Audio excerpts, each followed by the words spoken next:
Assalamualaikum warahmatullahi wabarakatuh. Jumpa lagi dengan saya Irawan, mahasiswa dari Universitas Muhammadiyah Tangerang, Fakultas Ekonomi dan Bisnis, program studi akuntansi.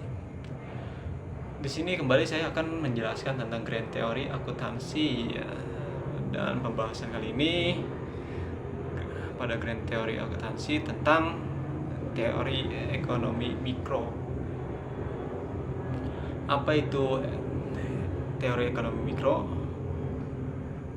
Teori ekonomi mikro adalah cabang dari ilmu ekonomi yang mempelajari perilaku konsumen dan perusahaan serta penentuan harga-harga pasar dan kuantitas faktor input dan barang dan jasa yang diperjualbelikan.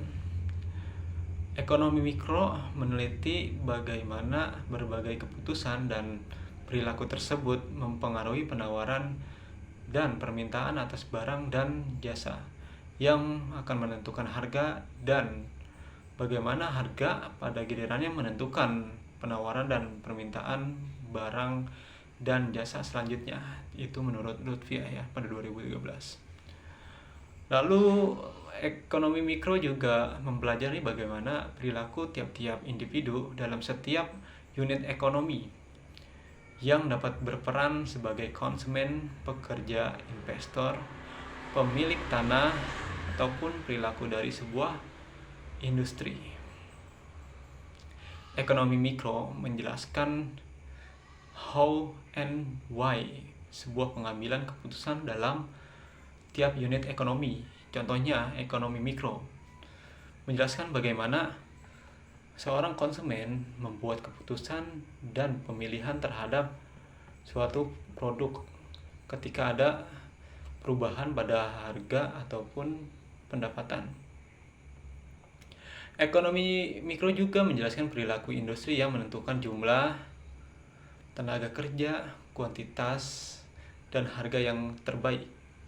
Ilmu ekonomi mikro pada dasarnya mempelajari perilaku ekonomi dari satuan. Mikro pada dasarnya mempelajari perilaku ekonomi dari satuan pengambilan keputusan individu seperti konsumen, pemilik sumber daya, dan perusahaan-perusahaan dalam perekonomian bebas usaha. Ada beberapa aspek dalam ekonomi mikro, yaitu analisis biaya manfaatnya, elastisitas model-model pasar, dan teori permintaan dan penawaran. Dalam teori permintaan dan penawaran, ada beberapa komponen ekonomi mikro yang mempengaruhi permintaan dan penawaran suatu produk, barang, atau jasa. Yang pertama yaitu interaksi di pasar barang. Komponen pertama dari ekonomi mikro interaksi di pasar barang adalah kegiatan atau aktivitas yang terjadi dalam pasar barang.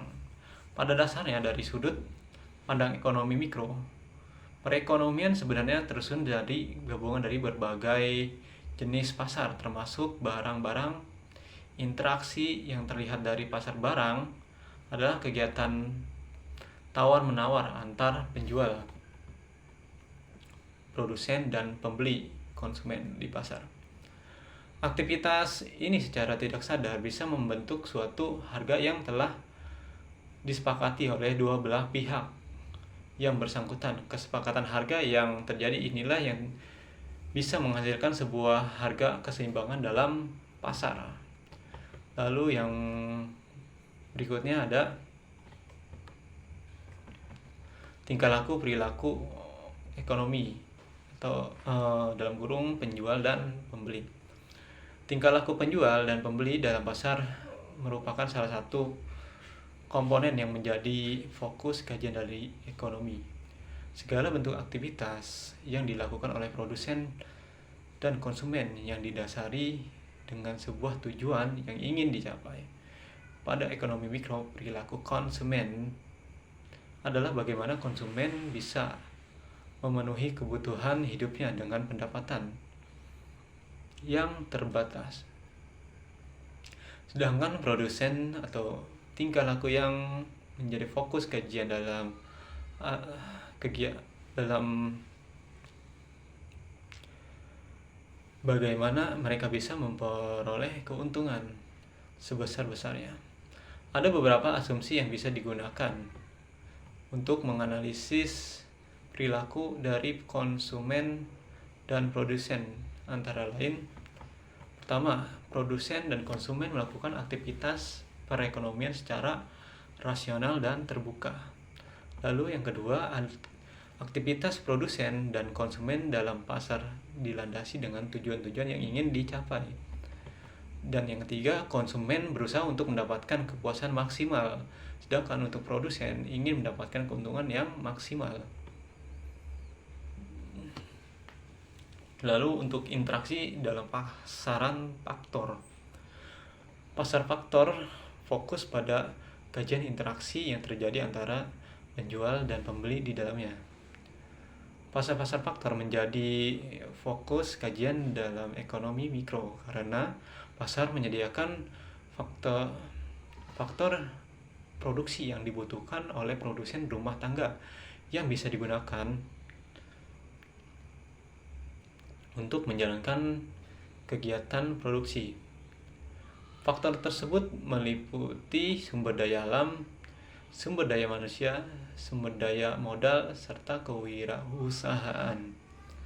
Rumah tangga konsumen dan akan mendapat balas jasa dari peranan menyediakan faktor tersebut, yaitu konsumen akan mendapatkan apa yang mereka mau. Lalu dari kesimpulan di atas yang dijelaskan oleh saya, ekonomi mikro mempelajari bagaimana suatu perilaku atau aktivitas dari berbagai pihak yang termasuk ke dalam ekonomi mikro bisa mempengaruhi permintaan dan penawaran atas suatu produk, baik barang maupun jasa, yang akan menentukan jumlah permintaan dan penawaran selanjutnya. Adapun beberapa komponen yang dapat mempengaruhi permintaan dan penawaran pada suatu produk, yaitu interaktivitas dan tingkah laku perilaku ekonomi, sehingga berdampak kepada kepuasan konsumen dalam pembelian ulang.